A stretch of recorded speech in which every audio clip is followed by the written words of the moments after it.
Alors, Genèse chapitre 10, on pourrait commencer ce passage étrange. On va avoir plein de noms ce matin. Le Seigneur va quand même, je pense vraiment, nous enseigner, hein, puisque c'est son plan d'avoir mis ce chapitre-là dans sa parole sainte. Hein, toute écriture est inspirée de Dieu. Toute écriture, même ce chapitre sur les peuples. Et on va le voir ensemble. Vous avez bien fait de venir ce matin.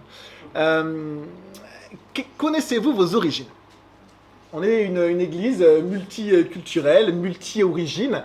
Moi, si je dis que je suis français, c'est peut-être même pas forcément vrai. Je viens un peu de Belgique, un peu de Suisse. Et si on remonte, peut-être d'ailleurs, est-ce que vous connaissez vos origines, ou l'origine de votre nation, de votre peuple, ou de votre ethnie, ou de votre famille, hein? Eh bien, ici, c'est assez étonnant parce que c'est comme si Dieu, par l'intermédiaire de Moïse, qui a fait un travail juste extraordinaire, qui devait avoir des archives également, eh bien, va nous présenter l'histoire de toutes les familles de la terre.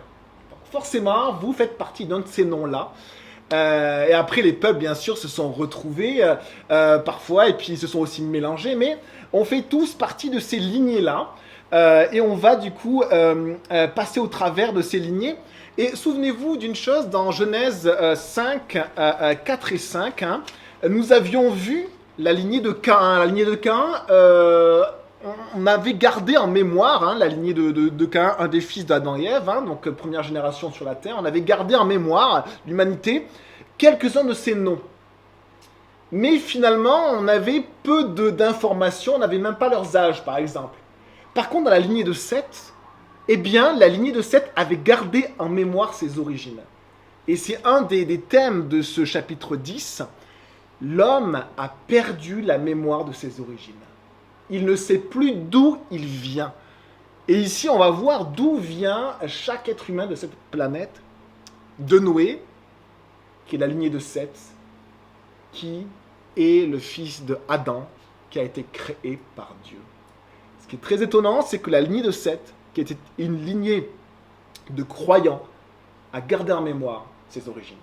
Et la lignée de ceux qui ont oublié Dieu ont oublié leurs origines. Pourquoi? Parce qu'on va avoir beaucoup de noms ce matin, et ces noms-là, sûrement ne sont pas les noms, pour la plupart, les prénoms, si vous voulez, de ces personnes-là, mais ce sont les noms des nations, même des pays. On va le voir après. Mitzraïm, c'est ce qui veut dire les deux pays. Canaan, la terre basse. Élam, également la terre qui est en bas. Madaï, la terre du milieu. Et donc vous voyez qu'il semble que ce n'est pas forcément les prénoms qui ont été récupérés, mais ça a été finalement le nom des nations que l'on a donné au nom des peuples et que l'on a donné aux ancêtres.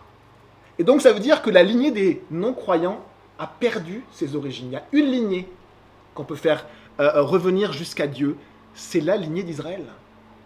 La lignée d'Israël n'a pas oublié ses origines. Même si ça a été un peuple rebelle contre le Seigneur, elle a gardé ses origines. On y va, Genèse chapitre 10, et on lit ensemble. Voici la lignée des fils de Noé, Sem, Cham et Japheth. Ils eurent des fils après le déluge. Alors on peut penser que Moïse a eu des archives écrites pour écrire ce chapitre 10 de la Genèse, inspiré par le Saint-Esprit. C'est un travail d'historien phénoménal qu'il a fait. C'est juste extraordinaire. Vous avez juste en un chapitre, mais quasiment toutes les peuplades de la terre. Il y a certaines lignées dont on connaît peu de choses parce qu'on n'a pas notamment le nom des enfants. Les lignées, vous allez voir, vers le nord, parfois vers l'est. Et il y a quelques lignées où on connaît même les enfants et les petits-enfants, et qui précisent plus les choses. Rappelez-vous d'une chose, dans la parole de Dieu, Dieu nous rappelle constamment nos origines. Genèse 2, on lit « Telle fut l'histoire » ou les Toldot, ou les générations du ciel et de la terre, quand ils furent créés. C'est-à-dire que Dieu nous rappelle, le ciel et la terre vient de moi, des origines de la création. Genèse 5, voici le livre de l'histoire d'Adam, c'est-à-dire des généalogies d'Adam, de la lignée d'Adam. D'où vient Adam? Voici son livre. Lorsque Dieu créa l'homme, il le fit à la ressemblance de Dieu. Dieu nous rappelle. Genèse 6, voici l'histoire de Noé. Et Genèse 10, voici la lignée des fils de Noé. Sem, Cham et Japheth. Alors on va introduire ce chapitre par toutes les nations de la parole de Dieu. Et au verset 2, on va commencer par les fils de Japheth, les Japhétites, qui furent Gomer, où est ma télécommande? Qui furent Gomer, merci, Magog, Madaï, Javan, Tubal, Méchec et Tiras. Et alors, on va regarder ça, les généalogies, la lignée de Japheth. Il faut savoir une chose, c'est que Noé, avec sa femme, ses 3 fils, Sem, Cham et Japheth, et leurs 3 femmes, sont descendus et sont issus d'une montagne de 5000 à 6000 mètres d'altitude, qui se situe à peu près ici, qui est le mont Ararat. Et donc toutes les nations de la terre proviennent de ce point-là. Et on va voir effectivement que les fils de Japheth, et en fait ils vont plutôt s'étendre vers le nord, l'Europe et la Russie, jusqu'à l'est, que les fils de Sem vont plutôt s'étendre au Moyen-Orient. Dans cette partie-là, bien sûr, les peuples vont se croiser, vont se mélanger également. Et les fils de Cham, ils vont être une partie dans la Méditerranée, une partie l'Afrique, et une partie également le Golfe arabe ici. Et alors, on a Gomer, et vous voyez les noms qui sont là, et on va passer du coup au travers de ces noms-là. Alors Japheth, c'est le père des peuples indo-européens. Quand on analyse les langues, on sait que tous ces peuples-là ont la même origine. On le sépare de manière linguistique. On appelle ce groupement-là les indo-européens. Alors historiquement, on arrive à les situer peut-être par là, mais en fait c'est vraiment peut-être. Mais nous, en fait, on les situe bien sûr à partir d'ici, de ce mont Ararat. Et on voit qu'à partir de là, eh bien, on a toutes ces familles de la terre qui eh bien, se sont dispersées. On a donc ici Gomer qui a notamment donné le mot Germanie, Gomer, qui également a donné le nom de ce peuple, les Cimériens, qui était connu à l'époque. C'est un peuple du Nord, qui est allié d'ailleurs dans la parole de Dieu à un moment donné dans Ézéchiel au fameux Gog qui intervient dans la fin des temps. Gog qui est issu de Magog. Et ce Gomer qui a donné les Cimériens, c'était un peuple ici au nord de la mer Noire, mais on va voir après qui va également descendre, et il y a des déplacements de peuples. Et ce Gomer-là, on retrouve ces traces chez les Celtes, les Cumries, chez donc toute cette race celtique qui provient aussi de ce peuple cimérien. Et effectivement des tribus germaniques, mais on trouve même encore des traces même en Grande-Bretagne. Donc c'est ce peuple qui a finalement peuplé toute l'Europe, qui est remonté comme ça, qui a peuplé toute l'Europe, qui a peuplé également donc toute cette grande zone-là, et qui est resté également en Asie mineure aussi. On a également après Magog, ce sont les Scythes. Je ne sais pas si vous avez entendu parler des Scythes. Et les Scythes, en fait, ce sont les ancêtres des Russes. Alors, les Russes, c'est un pays qui est immense, mais les Scythes, Magog, c'est ceux qui vont peupler la Russie. Et ces Scythes-là, à un moment donné, ils vont envahir les terres, donc les Scythes, les terres du sud, comme ça. Et après, ils vont être refoulés par la suite. Et ils vont, les Scythes, peupler en fait toute la Russie, mais jusqu'à l'est, très très loin, parce que les Chinois, en fait, pour eux, les Scythes, c'était ceux qui étaient de l'autre côté de la muraille, la grande muraille de Chine. Donc vous voyez, au-dessus de la Chine, en fait, dans la grande zone russe, jusqu'à l'est, eh bien, c'est Magog et ses descendants, donc toutes les steppes, qui ont peuplé ces immenses contrées. Vous avez après Madaï. Alors Madaï, le plus à l'est ici, Madaï, terre du milieu, sur des hauts plateaux, en fait c'est l'ancêtre des Mèdes. Alors c'est un des rares peuples qui a encore en mémoire, dans la mémoire collective, eh bien, le nom de son ancêtre, Madaï.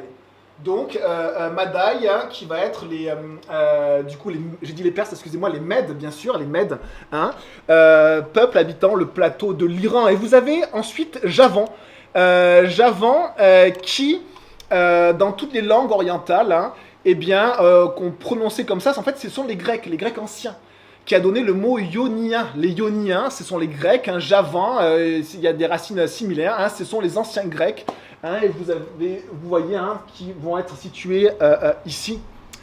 Tubal et Méchec donneront Tobolsk, une ville russe, et Moscou. Tubal et Méchec, on les retrouve entre le Caucase et l'Arménie ici, et sont toujours cités de pair, Tubal et Méchec. C'est vraiment deux frères qui vont fonder deux peuples qui vont rester ensemble une grande partie de leur histoire, et ils sont à cet endroit-là, et après ils vont s'étendre vers le nord, hein, Moscou, et puis Tobolsk vers l'est. On a également Tiras. Alors Tiras, c'est effectivement un des noms dont on a le moins d'hypothèses. Donc Tiras, on pense que c'est les ancêtres des Étrusques. Alors les Étrusques, vous savez, c'est ce peuple qui a beaucoup influencé les Romains, hein, et qui était un des peuples importants d'Italie. Hein. Donc on peut penser que c'était les Tyréniens qui ont donné après les Étrusques, Tiras, Tyréniens. On a du coup ces mots-là qui sont parvenus jusqu'à nous, hein, Gomère, Germain, Tubal, Tobolsk, Méchec, Moscou, Mada et les Mèdes. On a les Ioniens pour Javan. On a encore ces mots-là, des milliers d'années après, qui sont restés dans les langues des peuples. Et ensuite, on continue, hein, au verset suivant, et on voit ceci. Verset suivant, les fils de Gomère. Alors là, eh bien, on passe aux fils de Gomère. Alors, tous les descendants de Noé, de la première génération, on ne va pas forcément citer leurs enfants, mais Gomère, vous allez voir à peu près ce qui nous est dit. Gomère, donc, les fils de Gomère, c'est Ashkenaz, Riphat et Togarma. Hein, alors, Ashkenaz, ou qui donnera Ascagne, ben, la mère d'Ascagne, à un moment donné, c'était la mère Égée, la mère d'Ascagne. On a également Riphat qui vient peut-être, alors il y en a deux possibilités, des monts ripéens, donc c'est les Carpates. Les Carpates, c'est une chaîne de montagnes qui est en Ukraine ici, peut-être ici, peut-être aussi c'est les deux possibilités, hein. Une autre partie peut-être au sud également de la mer Noire. Et vous avez Togarma. Togarma, c'est les ancêtres des Arméniens. Chose très encore étonnante, c'est un peuple, les Arméniens, du coup qui est millénaire, et qui a gardé en mémoire le nom de leur ancêtre, dans leur langue, c'était Torgom. Et dans la Bible, nous dit Togarma. Les Arméniens, la petite Arménie qui se situe vers là, hein, qui est d'ailleurs proche, puisqu'il y a une partie qui prend sur les chaînes Ararat, hein, qui se situe là. Et donc vous voyez Gomère qui va s'étendre, hein, qui va peupler toute l'Europe, mais aussi qui va rester avec des branches qui vont se situer ici, hein, Gomère. Après, on a, verset 4, hein, les fils de Javan. Alors, on va revoir Javan, ben, les Grecs. Eh bien, les Grecs, on va voir, hein, des navigateurs. C'est assez étonnant. Les peuples vont avoir des caractéristiques différentes. On va avoir des peuples de marchands ici, qui vont faire du commerce. Et ici, on va voir des peuples de navigateurs. On va voir, du coup, les fils de Javan, hein, qui vont finalement peupler toutes les îles et les côtes, jusqu'à même l'Espagne de la Méditerranée. Hein, on a Elisha, il y a une Nile, hein, qui s'appelle Elisa, d'ailleurs, hein, qui était d'ailleurs réputée pour vendre le pourpre. Alors, le pourpre, c'était, vous savez, cette teinture, hein, rouge-violette, qui était un produit de luxe dans tout le monde antique. Hein. Et bien de cette zone-là, de ces îles-là, et des alentours, hein, il y avait donc Elisha. On a Tarsis, Tarsis c'est le mot pour Espagne, hein. Il y avait une tribu en Espagne qui s'appelait les Tercites. Hein, que d'ailleurs Hannibal, hein, qui va remonter, ben, en fait va les croiser, les Tercites, hein, donc jusqu'à l'Espagne. On a Kittim, c'est Chypre. Alors voilà, ma flèche elle va plutôt la mettre jusqu'ici, Chypre. Donc vous avez ici, hein, toutes les pourtours méditerranéens, les îles de la Méditerranée, hein. Vous avez notamment à Chypre, hein, une ville, hein, la ville de Kitium. Donc Kittim, c'est la Chypre. Et on a Dodanim, alors Dodanim, hein, ou Rodanim, puisque des fois il y a des lettres comme ça qui se permutent, le D et le R, notamment en hébreu, et Rodanim, et c'est l'île de Rhodes qui est ici, et les alentours. Alors c'est une île assez étonnante, hein, qui est citée dans des sources extrêmement anciennes, Rhodes. Très très anciennes, hein. Vous avez donc ici vraiment les peuples, c'est vraiment, on est à l'origine de l'humanité, Et dans les premières sources, eh bien, on sait qu'il y avait les descendants de Dodanim qui étaient là, on savait qu'il y avait les descendants de Kittim qui étaient là, de Tarsis et ainsi de suite. Donc voici pour les descendants de Javan. Et alors on lit le verset 5. Le verset 5, ce sont eux qui ont peuplé les îles des nations, répartis par territoire, d'après leur langue, groupés par clan dans leur nation. Alors, si vous connaissez la Bible, le chapitre d'après, c'est la tour de Babel, où Dieu a divisé les langues, mais les langues se divisent de deux manières différentes. Elles se divisent à la fois par l'éloignement géographique, assez naturellement. On sait que deux peuples qui vont s'éloigner, en fait, vont développer, même s'ils ont une langue d'origine, deux langues qui vont avoir des différences, jusqu'à avoir de grandes différences. C'est notamment les langues indo-européennes. Elles ont une même origine, les langues indo-européennes. Donc c'est une langue commune, et même jusqu'à l'Inde, qui finalement ont donné des peuples qui ont eu des langues différentes. Et aussi, les langues ont été divisées par Dieu lui-même, dans un épisode qu'on verra dans le chapitre 11. Et ce qui est très étonnant, c'est que les scientifiques arrivent à remonter à des sources linguistiques qui sont très très très différentes et qui n'ont aucun lien entre eux. Comme si quelqu'un avait créé des langues différentes, peut-être. Il faut leur dire Genèse 11, la tour de Babel. Eh bien, on a ici donc des peuples.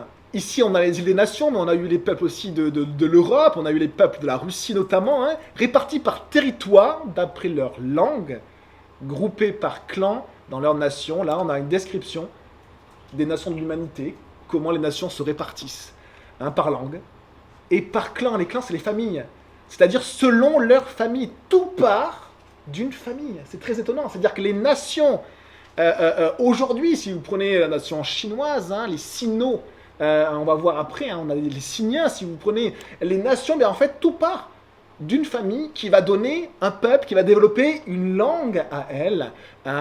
Et on voit à quel point, finalement, on voit la puissance de la famille, puisque les nations, c'est l'héritage de simplement deux familles.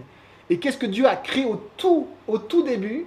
Il a créé l'homme à travers la famille. L'homme quittera son père et sa mère, s'attachera à sa femme. Ils seront un. Ils ne feront qu'un. Et c'est la famille. Et cette famille, et qu'est-ce qui est plus fort que les liens de la famille? Eh bien, il n'y a pas grand-chose qui est plus fort que les liens de la famille. Même s'il y a des familles qui peuvent s'entretuer. Mais c'est assez étonnant. C'est que, vous savez, il y a des familles qui ont fondé des empires industriels et qui ont été solides parce que justement c'était la famille. Même des empires politiques. En France, on a des partis politiques, c'est des empires familiaux. On a des empires aussi patrimoniaux. Et qu'est-ce qui est plus puissant que la famille? Et ici, on voit que les nations, finalement, sont issues des familles. Selon leur famille, leur clan, dans leur nation. Et les familles vont former, après, des peuples et des nations. Alors, ce qui est intéressant, c'est que les nations, se font la guerre, malheureusement, entre elles. Et les nations, elles nous parlent aussi des familles. Et une des choses qui est les plus attaquées aujourd'hui, c'est la famille. C'est la famille, alors peut-être, pour régler ce problème de guerre, s'il n'y a plus de famille, peut-être qu'il n'y aurait plus de guerre. Puisque les familles, en fait, entraînent des communautés. Les peuples qui sont puissants et qui sont forts, ce sont ceux qui ont une identité forte, qui connaissent leurs origines. Et quand vous n'avez plus de famille, vous perdez vos racines. Et vous perdez vos origines. Et peut-être qu'il y a ceci de vouloir attaquer la famille, redéfinir la famille, peut-être pour créer la paix. Mais c'est une erreur intellectuelle immense, une erreur morale immense, parce que si vous détruisez la famille, en fait, vous détruisez la nation. Parce que la nation, elle vient d'une famille, elle vient de la famille. Et la solidité d'une nation, c'est la famille. Un président français disait enseignez les hommes et vous allez enseigner simplement des individus. Enseignez les femmes et vous allez enseigner la nation. Pourquoi? Parce que les femmes vont transmettre un enseignement à leur famille. Et les familles sont les cellules de base de la nation. Et les gars, eux, ils réfléchissent que pour eux, peut-être, je ne sais pas, mais en tout cas, on a vraiment la cellule de base de la nation, ici, notée dans Genèse 10, verset 5, c'est la famille. Et c'est pas étonnant que souvent, à la fin de sa vie, souvent, on va se rapprocher de ses enfants. Qu'est-ce qui nous reste à la fin d'une vie? Ben, il nous reste notre famille proche. Hein, et qu'est-ce qui est plus fort qu'une famille, même si les familles se déchirent aujourd'hui et parfois certains peut-être ne peuvent plus se voir. C'est le premier lien et le lien le plus profond qui existe de l'être humain. C'est le lien le plus profond qui existe. Et c'est ce qui reste. On voit ceci comme cellule de base de la société. Il y a autre chose également dans la parole de Dieu qui est aussi solide que la famille, qui développe des liens aussi profonds. C'est l'Église. L'Église, qui est aussi la famille de la foi, développe des liens aussi profonds au niveau spirituel, pas au niveau du sang, que les liens de la famille. C'est très très étonnant. Et à la fois la famille, et c'est vraiment la cellule de base de la société, une puissance incroyable, et à la fois la cellule de base dans le monde spirituel, ce sont les églises locales. Et le diable déteste que les églises locales puissent être en bonne santé ou puissent grandir. Et pourquoi il déteste cela? Parce que c'est la cellule de base du monde spirituel. Jésus a dit, je bâtirai mon église. L'église est le corps même de Jésus. La famille de la foi, et que cela vous encourage, et sachez une chose, c'est que Satan va toujours essayer à la fois de détruire vos propres familles, vos propres couples, cellule de base de la société, mais aussi votre église, toujours. Et donc on est là pour veiller, pour prier, pour avoir cette grâce qui nous permet de franchir les barrières des fois culturelles. Et on est maintenant au verset 6. Verset 6, on va passer maintenant aux fils de Cham. On a vu Japheth, les Japhétites, maintenant on va voir les Chamites. Les fils de Cham furent Cush, Mitzraïm, Pout et Canaan. Et regardez un petit peu la répartition de ces familles-là. Et donc on a ici ces 4 fils de Cham qui vont être Canaan, Pout, Mitzraïm et Cush. Et on va voir ça plus en détail puisque la parole de Dieu nous en parle. On a alors Cush, on sait que c'est un mot qui veut dire noir ou de peau foncée, donc ce sont vraiment une tribu, un peuple qui devait être noir, qui a peuplé une partie de l'Afrique, et on peut penser une grande partie peut-être avec Mitzraïm et Pout. Alors Pout, ce sont les Libyens. Alors les Libyens, maintenant on a le pays de la Libye, mais c'était un peuple qui vivait ici. Mitzraïm, qui signifie les deux pays, les deux retranchements. Vous savez qu'en Égypte, l'Égypte est connue pour avoir ces deux parties. Le pays est coupé en deux, la partie basse, la basse Égypte, et la partie haute, c'est les deux pays. Et depuis le début de l'humanité, cette région-là a toujours été considérée comme les deux parties. Eh bien, Mitzraïm, ça veut dire les deux parties, les deux pays. Et Canaan, qui veut dire terre basse, et qui a peuplé à l'origine eh bien, la vallée du Jourdain, ses environs, et aussi des îles. Et bien sûr qui va se répandre dans toute cette partie qu'on a appelée plus tard la Palestine, le pays d'Israël. Et donc on a ceci, les Chamites, les descendants de Cham, et on va avoir plus de détails sur les fils de Cush qui sont ici, alors qui habitaient la Nubie, qui était ici, qui va avoir d'ailleurs dans l'histoire pas mal d'interactions avec la civilisation égyptienne. Il va y avoir des pharaons même nubiens dans l'histoire de l'Égypte, et qui va peupler, se répandre. Alors, on ne nous dit pas tout, la parole de Dieu ne nous dit pas tout, donc nous on va voir un peuplement dans cette direction, mais on peut penser aussi que ça va être également dans l'autre direction. On a du coup les descendants de ce peuple nubien, qui est du coup Cush, et on regarde Saba. Donc, verset 7, les fils de Cush, Saba, Avila, Sapta, Raïma, Sapteka. Et après, on a même les petits-fils, la génération, les fils de Raïma, Seba et Dedan. Et on a, alors ces mots qui sont même marrants parfois, qui viennent de toutes les langues des peuples. Saba, c'est dans le voisinage de l'Égypte. Avila, c'est la côte du golfe Persique. D'accord ? Et donc ça va remonter jusqu'ici, la côte du golfe Persique. On a ici, on a Sapta. Sapta qui a été réputé pour le commerce de l'encens, partie du sud de l'Arabie. Sapteka, à l'est du golfe Persique. Et pour les petits-fils, on a Séba. Alors Séba, parfois Sheba, ça a été une civilisation très importante qui va se développer dans cette zone-là. Une civilisation très très riche, hein, qui est nommée peut-être parce que justement elle était particulièrement connue. Et puis également dedans où on a d'Aden, une île de Bahreïn, hein, qui est venue, dont le nom est resté dans cette zone-là. Donc les Cushites, hein, donc descendants de Cham, vont peupler une grande partie de l'Arabie, on pourrait dire, et de l'Afrique, pourtout du Golfe Persique et de la mer Rouge. Mais ces peuplements vont être mélangés avec des peuplements qui vont venir des Sémites également, on le verra après. Ça va vraiment être deux peuplements. Alors ce ne sont pas les Arabes. Les Arabes, ça sera Joktam, ça sera des Sémites qui viendront d'ici du Moyen-Orient et qui vont descendre. Ça va être vraiment deux peuples. Et parfois, si on a les mêmes noms, il est possible, hein, que on ait donné le même nom aux ancêtres d'une population parce que les deux populations sont mêlées. C'est possible également. Hein, donc les Cushites de Cham et les Sémites, Joktan, ce qui donneront les peuples arabes. Et alors, verset 8, c'est étonnant, on va donner, dans cette liste de fils, on va donner un autre nom, mais qui n'est pas dans la liste des fils, et c'est le verset 8. Regardez le verset 8, Cush eut aussi pour fils Nimrod, qui fut le premier homme puissant sur la terre. Alors, Nimrod, il a fait parler de lui parce que dans l'histoire, il a marqué son histoire. Et en fait, Nimrod, c'est un Cushite. Alors, il est possible, hein, on pense que les descendants de Cham, on se souvient que Cham, hein, tout le monde descend d'ici, du mont Ararat, eh bien, il y a une partie qui est restée ici. Hein, et puis, donc, le fils de Cham, Cush, qui est descendu jusqu'à là. En tout cas, c'est ses descendants.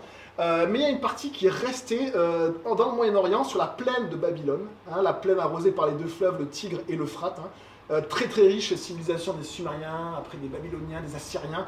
Ici, là, ça fait toute notre histoire. Hein. Et on a ici, au tout début de la civilisation, de cette zone-là, peut-être moins 3000 environ, on a un certain Nimrod. Et ce qui est assez étonnant, c'est que ces peuples ici, hein, savent justement nommer cette personne-là, mais ils l'appellent par un autre nom. Mais les Hébreux, eux, l'ont appelé Nimrod. Pourquoi ils l'ont appelé Nimrod ? Nimrod, ça veut dire « rebellons-nous ». C'est le premier homme puissant, premier dictateur, premier homme puissant qui va fonder un empire dans l'histoire de l'humanité. Et on le voit, c'est marqué qu'il fut le premier homme puissant sur la terre. Verset 9, il fut un puissant chasseur devant l'Éternel. C'est pourquoi l'on dit, comme Nimrod, puissant chasseur devant l'Éternel. Et en fait, ce Nimrod-là va régner, on va le voir, sur Babel, qui fut la première rébellion, Babylone, des humains contre Dieu. Et alors, quand on lit ça, on se dit, bon, un puissant chasseur devant l'Éternel, c'est pas forcément négatif. Mais vous savez, quand on est devant la face du Seigneur, hein, devant l'Éternel, c'est vraiment littéralement devant la face panim, en hébreu, la face de Dieu. Eh bien, Dieu voit qui nous sommes. Et souvent, cette expression-là est nommée hein, devant l'Éternel. Hein, quand Dieu regarde la terre, il est marqué, Genèse 6, et la terre était corrompue devant Dieu, devant la face de Dieu. Dieu voit, et Dieu, en fait, descend voir l'être humain. Et finalement, il donne un regard de vérité, un regard moral, un regard spirituel sur qui sont les gens. Sur qui était Nimrod. Et qui était Nimrod ? Dieu le dit par la bouche des Hébreux, par le Saint-Esprit. Il dit, Nimrod, c'était celui qui s'est révolté. Puissant, c'est le dominateur. Chasseur, c'est celui qui aime traquer, qui aime dominer également. Et chose assez étonnante, les Babyloniens, issus de cette époque-là, et les Assyriens également, ils vont ériger la chasse comme étant le passe-temps favori et ultime des empereurs assyriens et babyloniens. La chasse. Et ça vient de là, hein, Nimrod, puissant chasseur. Donc il devait avoir des qualités physiques et intellectuelles exceptionnelles, ce Nimrod. Il a été loué pour ça, il a dû vraiment surprendre toute son époque. Le premier roi, le premier empereur qui a fondé un empire. Aujourd'hui, on se dirait, c'est fabuleux ce qu'il a fait. Eh bien, le Saint-Esprit dit, c'était un homme qui était un révolté contre Dieu. C'était un puissant chasseur. Oui, il était brave. Oui, c'était un héros extraordinaire. Un dominateur, un homme violent. Le mot puissant veut aussi dire homme violent. Et pour prendre des villes, pour dominer, il faut être violent. Et Nimrod, il aimait tuer. Il n'aimait pas forcément tuer le gibier pour se nourrir, ce qui est légitime. Il aimait tuer pour tuer. Un puissant chasseur. Il aimait la chasse pour juste tuer. Pas forcément que pour se nourrir ou pour réguler les populations, comme on pourrait dire animal. Non, il aimait simplement chasser. Et il va chasser. Il va prendre des villes. Il va chasser l'être humain. Et il va devenir un homme puissant devant Dieu. Dieu voit son cœur, hein, et finalement le Saint-Esprit dit Nimrod était un puissant chasseur devant la face de Dieu. Et nous, si Dieu descendait et regardait nos vies, que dirait-il de nous? Et quand Dieu est descendu sur la terre, on l'a vu sur le chapitre précédent, il a vu la terre qui était corrompue devant sa face. Et il a vu Noé qui était juste devant sa face. Et après, il a vu Nimrod qui était un puissant chasseur devant sa face. Et qu'est-ce que Dieu verrait s'il nous regardait? Et on a toujours dans la parole de Dieu, ça traverse toute la Bible, hein, vous avez ces lignées qui vont mettre en avant la puissance de l'homme, la chair, puissant chasseur, dominateur, un homme politique puissant. Et vous avez ce que la parole de Dieu appelle les justes. C'est ceux qui simplement ont mis leur foi en Dieu. Et Dieu les a vus justes, pas parce que leur caractère était parfait, ils étaient aussi pécheurs, mais parce que la foi emmène à la justice. La foi justifie un homme. La foi, le fait de se mettre devant Dieu, de croire au Seigneur et d'écouter sa parole, nous rend justes. Et dans le Nouveau Testament, on a cette parole, hein, celui qui croit en Jésus a la vie éternelle. Il est justifié. Il est rendu juste. Et Noé a été rendu juste par la foi. Abraham a été rendu juste par la foi. Comment sommes-nous devant l'Éternel? Est-ce que nous sommes des violents, des pervertis, ou alors, comme Noé, juste? Est-ce que nous sommes un puissant chasseur qui aime dominer? Ou est-ce que nous aimons écouter la parole de Dieu comme Noé l'a fait? Verset 10, il régna d'abord, donc ce Nimrod, hein, sur Babel, qui donnera Babylone, Érec, Akkad, qui donnera les Akkadiens, et Calné, dans le pays de Shinar ou Sumer. Et on a ici hein, le pays de Shinar, donc c'est vraiment le pays, ici, la plaine de Babylone, hein, arrosée par les deux fleuves, le Tigre et l'Euphrate, qui était une région, on peut penser, assez aride, mais comme elle était arrosée par les deux fleuves, en fait, ces civilisations-là ont eu des techniques très développées, notamment dans l'irrigation, et ont pu développer des villes extrêmement importantes grâce à l'irrigation. Hein? Et alors, ce qui est assez intéressant, c'est que du coup, on a un problème, c'est que ici, normalement, ce sont les Sémites. Et là, on a un Cushite, c'est-à-dire un descendant de Cham, qui vient pile poil au milieu, et on peut se dire, mais ça ne correspond pas à l'histoire. Alors, ce qui est étonnant, c'est que du coup, l'histoire, qui a dû, comme à son habitude, dire que la Bible, du coup, n'est pas vraie, parce qu'il y a un problème, ben, en fait, a été obligé de dire que oui, hein, la civilisation babylonienne n'est pas une civilisation sémite. C'est une autre civilisation, donc elle vient de Cham, hein, et elle a influencé toutes les civilisations sémites, c'est-à-dire les Assyriens, par la suite. Et donc, ça vient de ce Nimrod, qui a fondé un empire, hein, on voit au verset 11, c'est de ce pays-là que sortit Assur, qui va donner les Assyriens. Il construisit Ninive, ou la développa, Rehoboth, Ir, Kalash, et Rézène, entre Ninive et Kalash, la grande ville. Alors on sait que ces villes, Kalash, Rézène, Ninive, et Rehoboth, Ir, je crois, ce sont en fait des agglomérations qui étaient assez proches, et en grossissant, ça deviendra dans l'histoire la grande ville de Ninive. D'accord? On appellera ces 4 agglomérations par simplement le mot Ninive. Et donc, verset 13, et on continue, hein, Mitzraïm, et on est maintenant sur Mitzraïm, eut pour descendants les Ludim, les Ananim, les Léabim, les Naphtuim, les Patrusim, les Kasluim, dont sont issus les Philistins et les Caphtorim. On a peu d'informations sur ces peuples-là. Vous avez vu le mot en hymne, ce sont des pluriels, c'est le nom de peuple et pas le nom de personne. Mais ce sont des tribus qui, du coup, ont peuplé l'Égypte et autour, et les Philistins, c'est un peuple qui était aussi le peuple de la mer, donc la Méditerranée. Verset 15, Canaan eut pour descendant Sidon, qui donna une ville, hein, la ville de Sidon et de Tyr, c'était sur au nord, hein, sur la côte, au nord d'Israël, Sidon et Tyr, hein, proche de la Syrie. Hein, et son fils aîné est Heth, verset 16, ainsi que les Jébusiens, les Amoréens, les Girgasiens, les Éviens, les Archiens, les Siniens. Tout ça, ce sont des peuples qui ont peuplé la Palestine, qu'on appelle la Palestine, hein, la terre qui va devenir la terre d'Israël. Hein. Et on a ceci. Alors, on a dans les descendants de Cham, on pense aussi, hein, ils descendent d'ici, que aussi, il y a une branche qui serait partie très très très à l'est. Hein. Pourquoi? On pense que même tout ce qui est l'Asie, les Chinois et tous les peuples autour, seraient peut-être aussi, viendraient de Cham. On a ici dans la liste les Siniens. Et les Siniens, vous savez comment on appelle ce qui vient de Chine, c'est les sinos. Les sinogrammes, hein, c'est les images pour écrire de la Chine, sino, qui veut dire chinois, qui vient du latin, et qui signifie ce qui vient de la Chine. C'est les Siniens ou sinos. Hein. On a également trouvé d'autres villes comme Sinan, une autre forteresse qui était, elle, au Liban.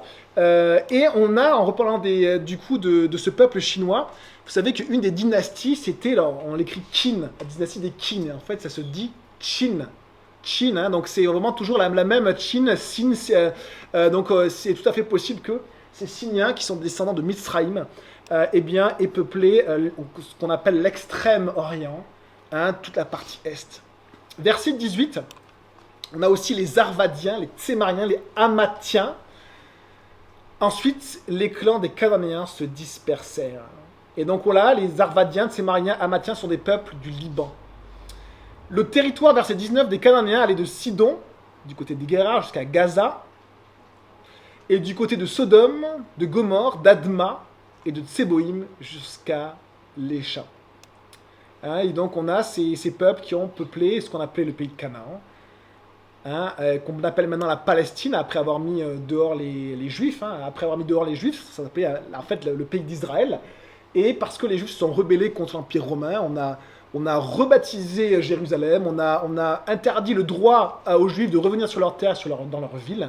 Et du coup, on a appelé cette terre avec le nom de leur principal ennemi, Philistin, Palestinien, Palestine. D'accord? C'est pour ça que ça s'appelle la Palestine. Et ça vient de l'Empire romain en 130 après Jésus-Christ. L'Empire romain a dit, on ne va plus appeler ce territoire le territoire d'Israël, mais le territoire de la Palestine. Verset 20, voilà quels sont les fils de Cham, groupés par clan et par langue dans leur territoire et leur nation. Et maintenant, on va du coup aborder les fils de Sem, ou Shem en hébreu. Alors, on continue du coup sur les fils de Sem qui, eux, vont vraiment se répartir dans le Moyen-Orient. On lit ensemble. Le frère aîné de Japhet, Sem, il y a aussi des fils, il fut l'ancêtre de tous les descendants d'Héber. Alors là, on cite un des descendants, pas direct, mais un des descendants, Héber, parce qu'il sera une tribu très importante dont seront issus notamment les Arabes, mais également la lignée d'Abraham. Les fils de Sem furent Élam, Assur, Arpachshad, Lud et Aram. Et vous avez ici, du coup, ces 4 fils. Assur qui deviendra les Assyriens. Aram, ça sera qui vient d'araméen, qui sera la langue internationale, hein, parlée par les Assyriens et les Babyloniens. Hein. Jésus parlait araméen, c'est l'héritage de cette époque-là, qui se répartit plutôt sur la Syrie. Arpachshad, ce sont ce qu'on appelle les Chaldéens, cet territoire aussi de Babylonie, les Chaldéens. Et Élam, ce sont les Perses. Hein, et les Mèdes et les Perses, à un moment donné, vont s'unir pour envahir après la Syrie, et ça deviendra le grand royaume perse au temps de Daniel notamment. Et on a ici du coup ces fils de Sem. Courage, hein, il y a presque plus il y a quelques noms après. Élam, Assur, Arpachshad, Lud et Aram. Et alors on a des fils d'Aram qui sont notés. Alors je lis verset 23, Utz ou Utz, Ul, Geter et Mash, donc qu'on situe dans la plaine de Babylone, hein, ou à l'ouest. Alors Utz, c'est assez intéressant parce que c'est la patrie de Job. Dans le livre de Job, en fait, Job, il vient de Utz. Hein, et donc, c'est sûrement un descendant également, donc c'est un sémite, un descendant peut-être d'Aram. Hein, et on verra par la suite un Jobab. Eh bien, Jobab, hein, c'est peut-être le Job de la Bible, on verra par la suite. Donc, on est souvent en Syrie, en Mésopotamie, ou à la frontière de l'Arménie. Verset 24, Donc l'ancêtre des Chaldéens, Arpachshad eut pour fils Shelar, et Shelar eut Héber. Héber, donc Shelar qui signifie de envoyer, étendre, et Héber de traverser. En fait, on sait que dans cette zone-là, à un moment donné, vous avez un territoire ici, d'ailleurs, qui était un royaume d'Ur. Et Abraham venait de Ur. Ur en Chaldée. Chaldée, Arpachshad, c'est le père des Chaldéens. Et ce royaume-là va être soumis à des invasions de part et d'autre, et va finalement s'effondrer pour laisser la place à d'autres royaumes, comme on l'a vu, les Babylone et ainsi de suite. Et en fait, il va y avoir une migration qui est documentée. On sait qu'il y a une grande migration qui va finalement, alors les migrations, elles n'allaient pas comme ça, parce que là c'est le désert, remonter comme ça la plaine, elles remontaient la plaine et après elles descendaient. Et on suit les fils d'Héber. On sait que les fils d'Héber, du coup, ils sont remontés, et pour ça qu'on en parle, parce qu'ils sont importants dans l'histoire, ils ont remonté, et dans les fils d'Héber, il y a Abraham. Et alors, ils ont peuplé plus au nord, ici, puis c'est là où Dieu va dire à Abraham, quitte ton pays, ta famille, et va dans le pays que je te montrerai.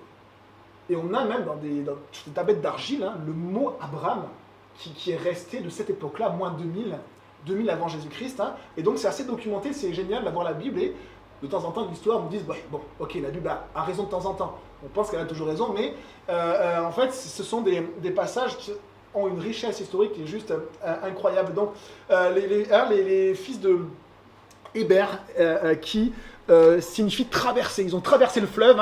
On peut penser que ça vient de cette époque-là de migration. Verset 25, Héber eut 2 fils. Le nom de l'un était Péleg, parce que c'est à son époque que la terre fut partagée. Et celui de son frère était Joktan. Péleg, qui veut dire division, séparation. Alors, est-ce que c'est les peuples qui ont été séparés? Est-ce que c'est aussi les terres, les continents qui ont été séparés?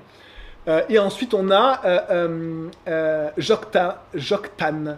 Alors, Joktan, il est très documenté. C'est le Khatan des Arabes, c'est le même personnage.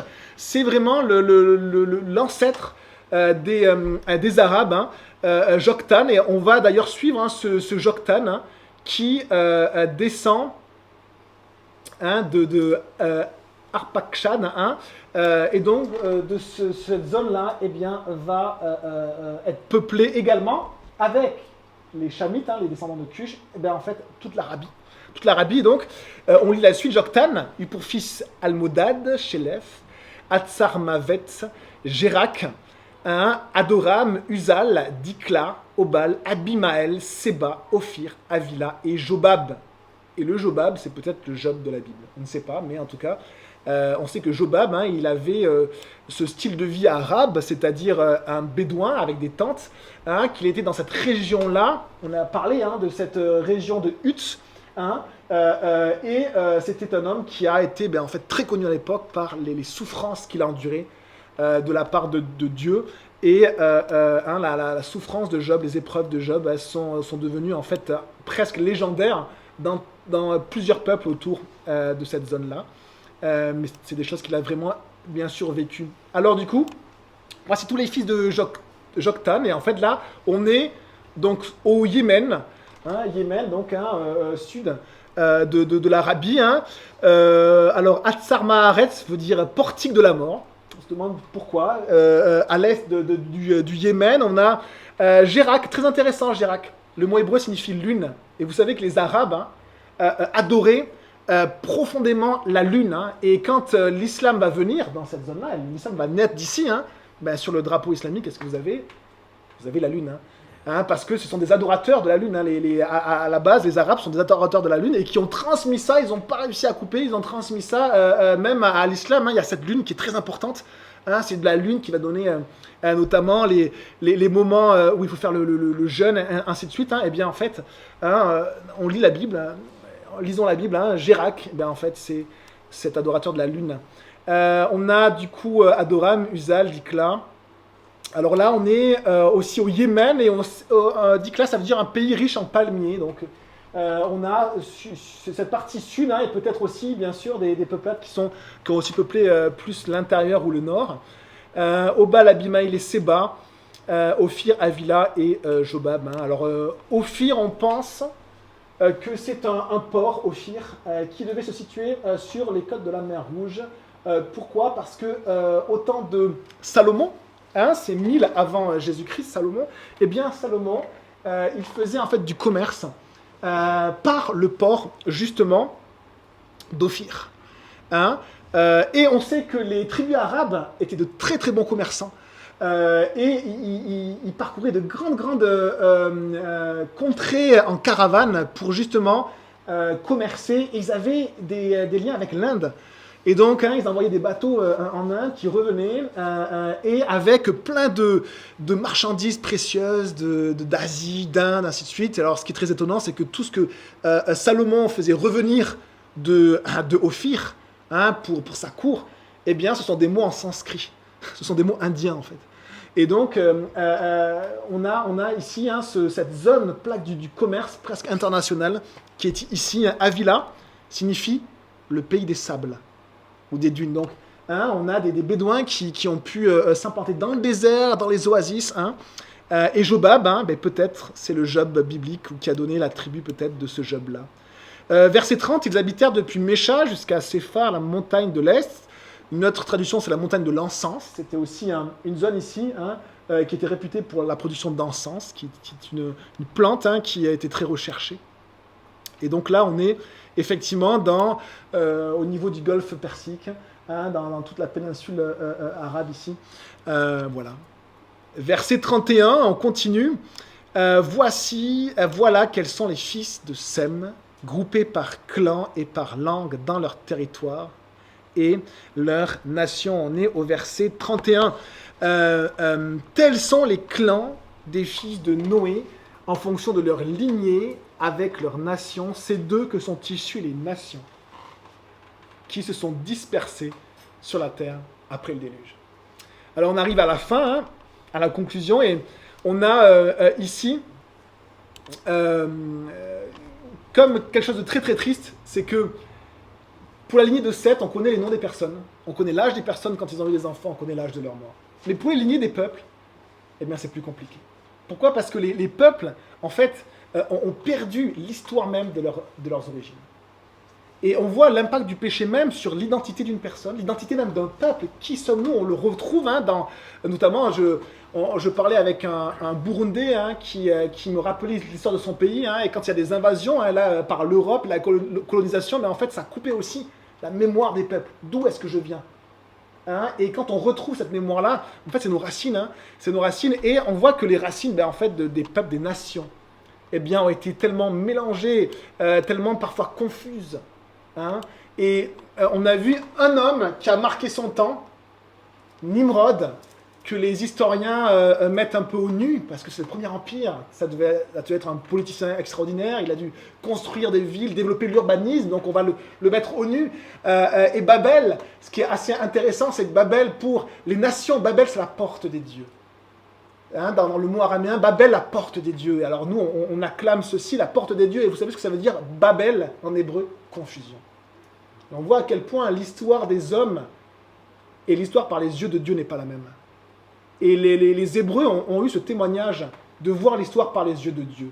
Quand ils ont nommé Nimrod, ils ne l'ont pas nommé le grand puissant, ils l'ont nommé le révolté. Parce qu'il était révolté contre Dieu.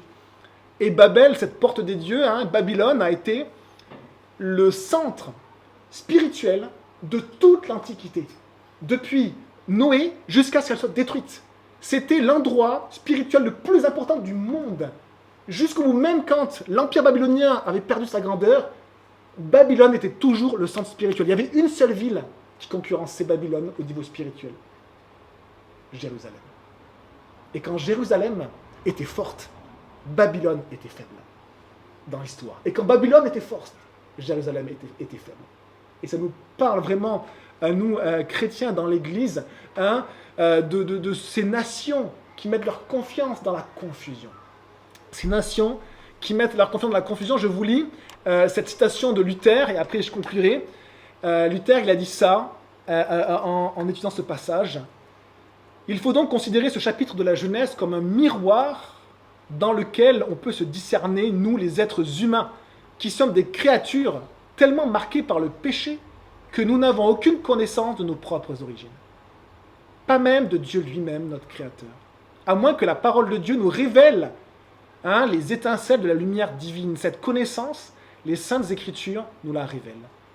Ceux qui n'en ont pas vivent dans l'erreur, l'incertitude et une impiété sans limite, car ils ne savent pas qui ils sont, ni d'où ils viennent. Est-ce que vous savez qui vous êtes? Et est-ce que vous savez d'où vous venez? Il y a un encouragement, une exhortation extraordinaire pour toutes les nations. Toutes les nations qu'on a citées, dont nous faisons partie, nous sommes sûrement des descendants peut-être de Gomère pour certains, d'autres des Syniens, d'autres peut-être des Cushites, ou de Mitzraïm, ou de Magog. Et bien, pour toutes les nations, voici ce qu'a dit un certain Siméon dans Luc 2, quand il a vu Jésus qui venait de naître. Je vous le lis, Luc 2, verset 25. « Or, il y avait à Jérusalem un homme appelé Siméon. Cet homme était juste, la justice qui s'obtient par la foi, juste et pieux. Il attendait la consolation d'Israël, et l'Esprit Saint était sur lui. Le Saint-Esprit lui avait révélé qu'il ne mourrait pas avant d'avoir vu le Messie du Seigneur. Il vint au temple, le temple de Jérusalem, cet autre pôle spirituel du monde. Il vint au temple, poussé par l'Esprit. Et quand les parents, donc Joseph et Marie, amenèrent le petit enfant Jésus pour accomplir à son sujet ce que prescrivait la loi, il le prit dans ses bras. En fait, il l'a reconnu. Personne ne savait qui c'était, mais le Saint-Esprit vraiment l'a guidé et il savait que c'était le Messie. Il attendait de voir le Messie avant de mourir. Il le prit dans ses bras, bénit Dieu et dit « Maintenant, Seigneur, tu laisses ton serviteur s'en aller en paix, conformément à ta promesse, car mes yeux ont vu ton salut que tu as préparé devant tous les peuples. Lumière pour éclairer les nations et gloire d'Israël, ton peuple. » Jésus est cette lumière qui est venue redonner l'identité à l'humanité, à tous les peuples. Jésus est venu mourir pour tous les peuples et toutes les nations. Et nous faisons tous partie d'une des nations de ce monde. Ce verset nous dit, Psaume 117, louez l'Éternel, vous toutes les nations. Célébrez-le, vous tous les peuples. On est des peuples d'origine différente ici. Et on célèbre le Seigneur ensemble parce que Jésus est celui qui est venu bénir toutes les nations. Et un jour, des personnes la parole de Dieu nous dit, et notamment dans l'Apocalypse, des personnes, je lis, tu es digne de prendre le livre, d'en ouvrir les sceaux, c'est un texte de l'Apocalypse, car tu as été immolé. On parle à Jésus, au Seigneur, notre Seigneur. Et tu as racheté, on pourrait dire justifié, tu as racheté pour Dieu, par ton sang, des hommes de toute tribu, de toute langue, de tout peuple et de toute nation. Que le nom du Seigneur soit béni et glorifié. On prie. Seigneur, merci mon Dieu pour ta parole et pour cette table des peuples incroyable, Seigneur, que tu nous montres. Et nous sommes tous partis de nations et de peuples différents, mais tu es venu, Seigneur. Tu es venu et tu as choisi ce peuple d'Israël pour bénir toutes les nations. Et à un moment donné, il s'est révolté, il a oublié, il n'a pas joué ce rôle à chaque fois, Seigneur. Mais cette Jérusalem qui était ce lieu spirituel où on pouvait venir te rencontrer, tu l'avais choisi, Seigneur, pour bénir toutes les nations. Et c'est à Jérusalem, Seigneur, que ce Siméon a vu le Messie de Dieu, qui était né d'une femme, mais qui était Dieu éternel, Dieu lui-même, pour mourir sur une croix et pour bénir toute langue, tout peuple, toute nation. Seigneur, tu es le roi. Tu es le roi, tu règnes, Seigneur. Et on appelle ton règne. On te demande, Seigneur, viens régner dans nos vies. Viens régner, Seigneur. Et que ta parole, Seigneur, puisse continuer à se répandre, à transformer des vies, à montrer aux hommes, aux femmes, aux enfants qui ils sont et d'où ils viennent. Que ton nom soit béni, Seigneur Jésus. Amen. Amen.